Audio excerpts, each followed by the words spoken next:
Ndewo ọhaneze. Tata bụ ụbọchị ụka bụrụ 16th day of October 2022.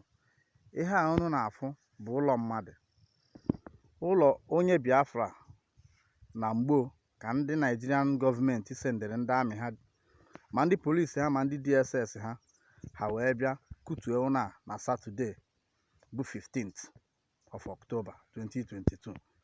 Kedu ihe onye nwe ụlọ anụnwa mere? Ajọ ihe o mere bụ na ọ bụ onye Biafra. Sọọsọ maka na ọ bụ onye Biafra ka eji wee kutuo ụlọ anụnwa. Ihe a unu na-afụ bụ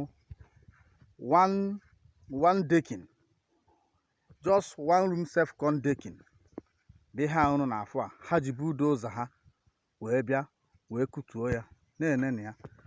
Ụlọ a na-alụchaghị ya, tụọ ya plasta, tinyesịa ya ma dọọ. Ị na-anya ị ga-afụ dọọ etiecha ya ma windows, mana ndị akala obi kutusịa ụlọ a na-enweghị ihe onye nwe ya mee ha, naanị na ọ bụ Biafra.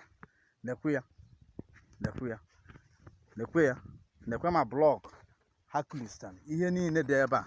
Ụlọ a na-amachaghị ya ma tais nee ya, ha kristala ihe niile ahụ. O nwere ihe ọbụla ha hapụ n'ụlọ a, ma ihe ndị ha zuelu ezuelu ha zụcha ha ncha niile. Ị na-anya na mgbada ya wụ 3 bedroom bungalow. Ebe a na-aga 3 bedroom bungalow nwa amadi a. Ọ ihe niile a bụ ihe ha kristara, na-enweghị obi ebere, na-amaghị na ọ bụ ego mmadụ, na-enwekwana ihe ọbụla onye nwe ụlọ a mee ha, naanị na ọ bụ onye Biafra. Na-amụ ya n'elu ụwa ọpụta fuo onwe ya na Biafra land.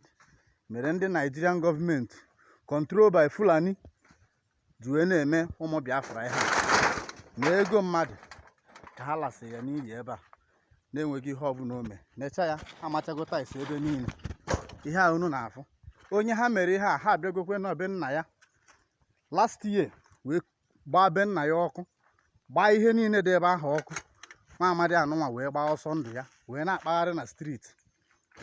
Ndị o metụrụ n'obi bụ ụmụ Biafra, ma ọ nọ n'ụlọ ma ọ nọ n'ama, wee nechaa anya na enweghị ihe nwatakịrị ya mere, wee tụkọwa ego eji wee lụwakwa nke anụnwa unu fụkwara. Ha bịakwa were bulldozer wee kulichaa. Ka anyị na-eme ihe a, nwatakịrị nwe ụlọ a amaghịzị ma ọ nọ n'elu, amaghị ma ọ nọ n'ala, amaghị ka ọ ga-esi wee biwe ndụ ya kịta. Lekwenụ ya, ọha na eze, let the whole world see it.